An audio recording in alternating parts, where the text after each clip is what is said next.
آخری وارننگ۔ طلحہ نے دی روشی کو آخری وارننگ۔ اس سے کہا کہ یہ میری ذاتی زندگی سے دور رہو، ورنہ نتیجے کے لیے تیار رہو۔ آج میں تمہیں آرام سے سمجھا رہا ہوں، لیکن کل لحاظ کی کوئی گنجائش نہیں ہوگی۔ مجھے کسی کی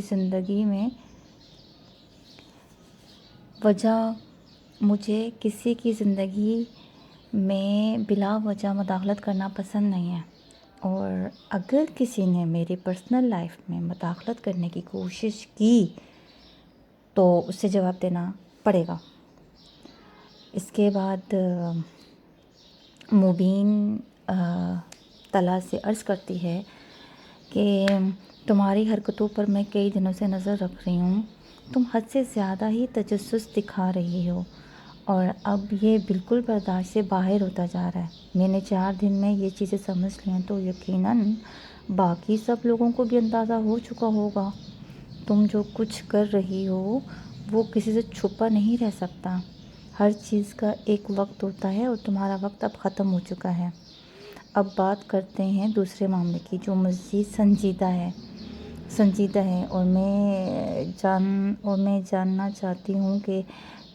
میں جاننا چاہتا ہوں کہ تم میں سے زی ٹی وی فوٹوز ایڈیٹنگ کروائی تھی یا نہیں، کیونکہ اگر ہاں تو بہت بڑی مصیبت میں پھنس چکی ہے۔ یاد رکھیں سب کچھ میرے علم میں ہے۔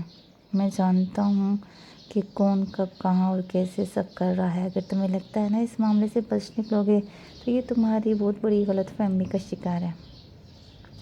میں اب یہ سب باتیں کر رہی ہوں کیونکہ میں جانتا ہوں کہ تمہیں ایک موقع ملے، ایک آخری موقع، کہ تم خود کو ان سب چیزوں سے پیچھے ہٹ جاؤ، اور اگر تم اپنی حرکتیں نہیں چھوڑو گے تو میں وہ راستہ اختیار کروں گی جس کے انجام تمہارے لیے اچھا نہیں ہوگا۔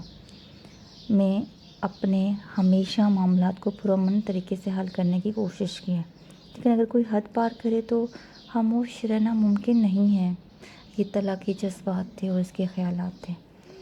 اب جو کچھ بھی ہو رہا ہے اس کا نتیجہ یہ بھی نکلتا ہے کہ یا تو وہ اپنی حرکتوں سے باز آ جاؤ، اور یا پھر خود کو اس سے دل سے نکال لوں گا۔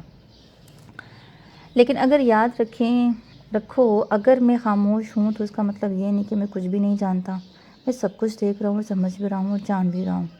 تو بہتر یہی ہوگا کہ وقت رہتے ہوئے اپنی حد میں رہو، کیونکہ اگر میں نے کوئی قدم اٹھایا تو پھر واپسی کا کوئی راستہ نہیں بچے گا، اور یہ میرا آخری پیغام ہے، میری آخری وارننگ بھی ہے۔ اس کے بعد جو ہوگا اس کی ذمہ دار آپ خود ہوگی۔ یہ طلحہ نے اپنے دل و دماغ میں سوچا، اور اس کو ڈائریکٹلی تو کچھ الفاظ بولے اور کچھ اپنے دماغ میں اس نے ایک کھچڑی بنائی اور اس نے اس کو بول دیا، بیکاز کہ طلحہ ایکچول میں تو پسند کرتا ہے آیت کو، لیکن وہ